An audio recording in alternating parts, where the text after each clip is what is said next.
Now, this is about the God that we've been talking about. This is also talking to us on a personal level. Now there's a subtext to this. There's a whole different meaning to this Shabad, to this one particular line.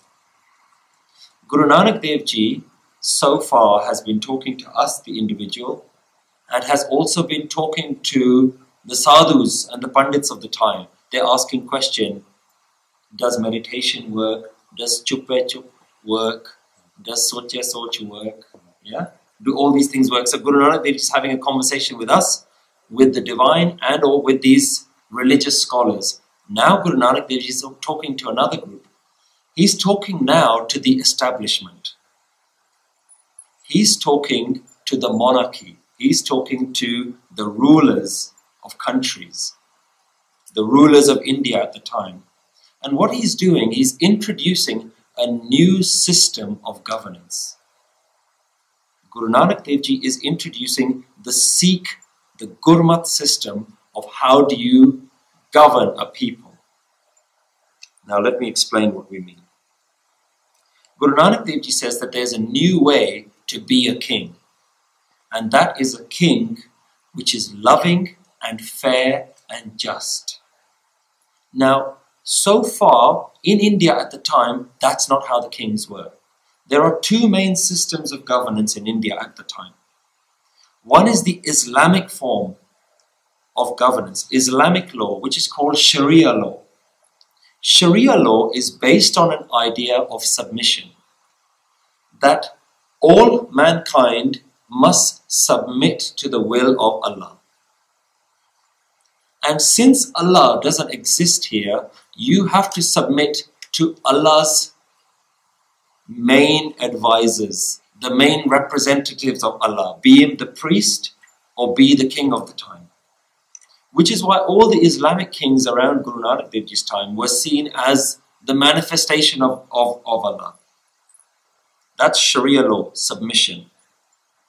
Hindu law is explained in Manu Simritis, the laws of Manu.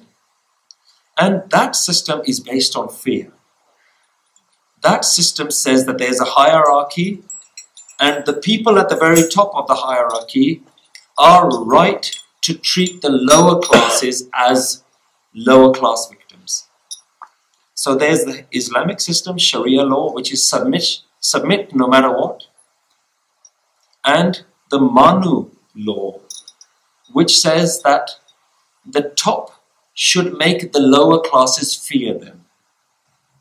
Gurmat introduces a new system. Guru Nanak Dev Ji is actually introducing a new way to govern people.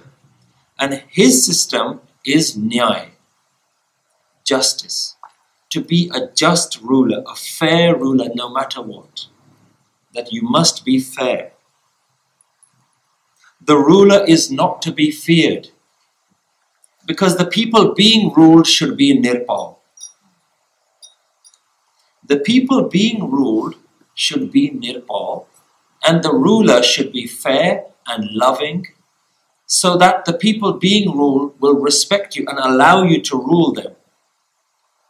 I allow you to rule me because I see you as a fair ruler.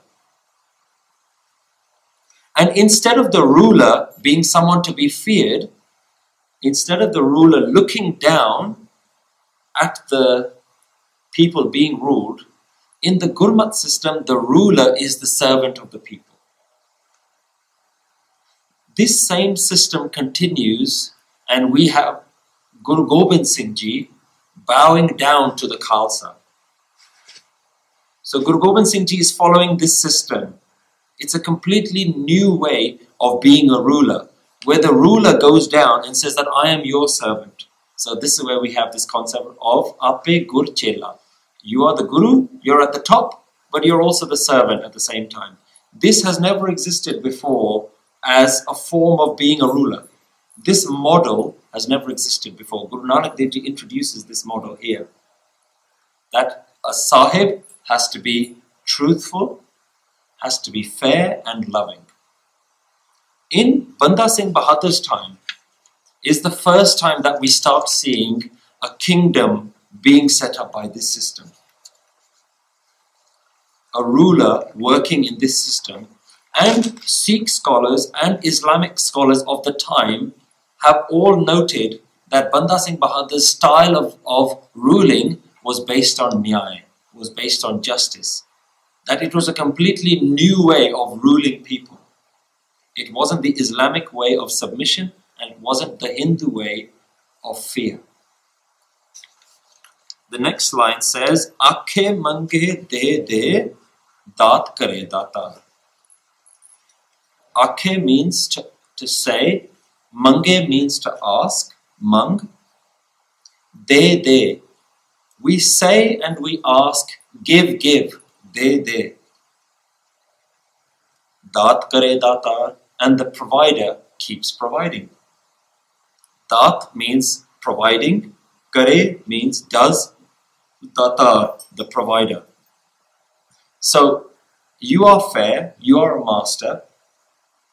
We continue to ask from you and you continue to give. We say and ask, give, give. Akhe mange de de, daat kare Dataar. The provider continues to provide.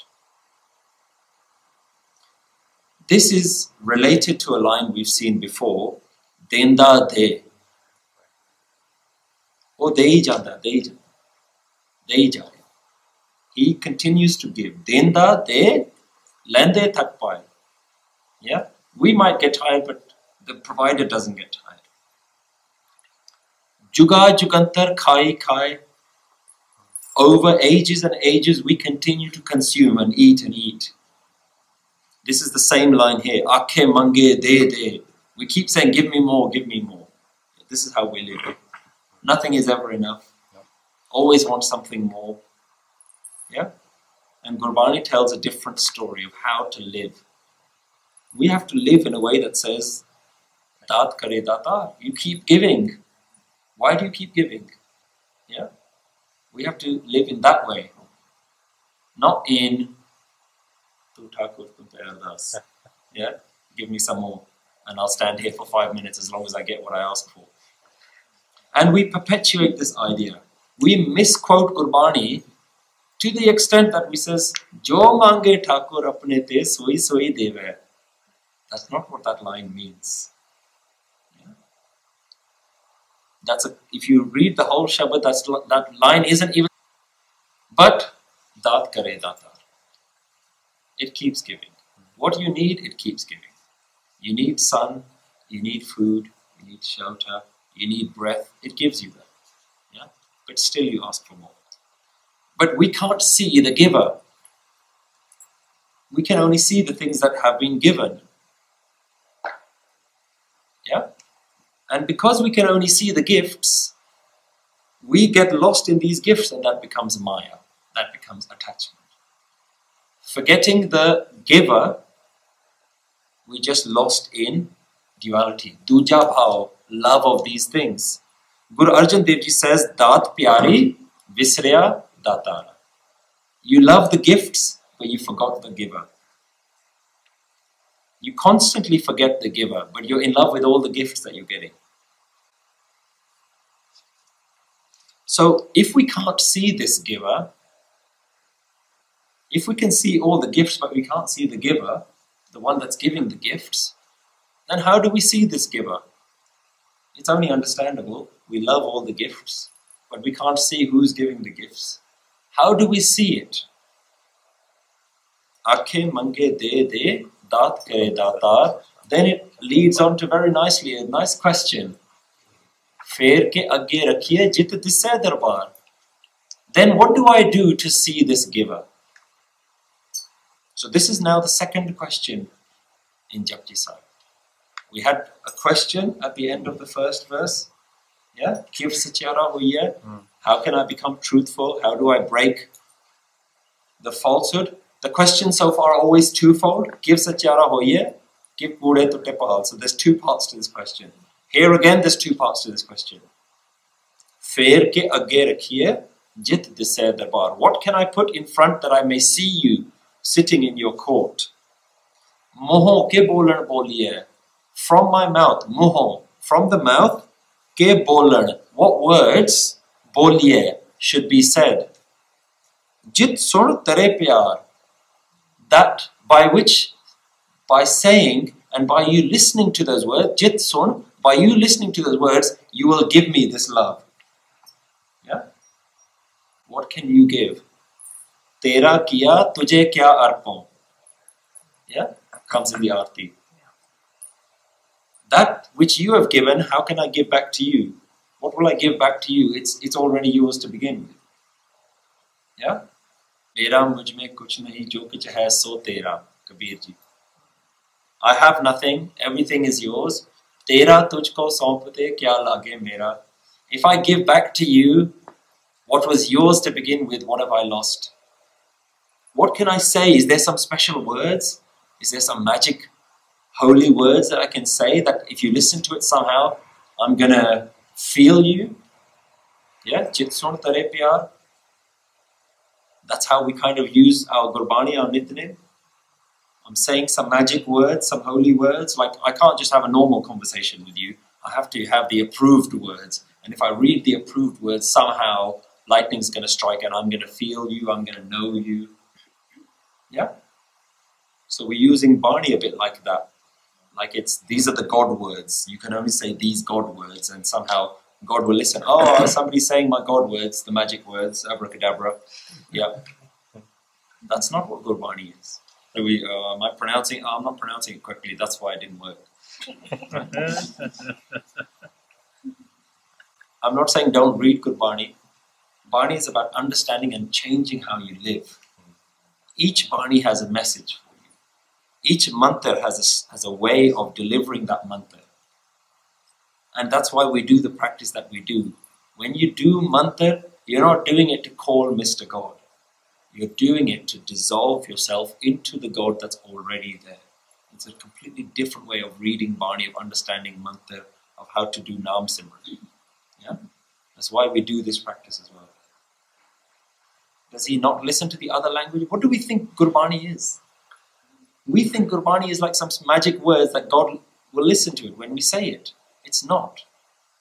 It's for you, Gurbani. It's not for God. Yeah? That's for your benefit.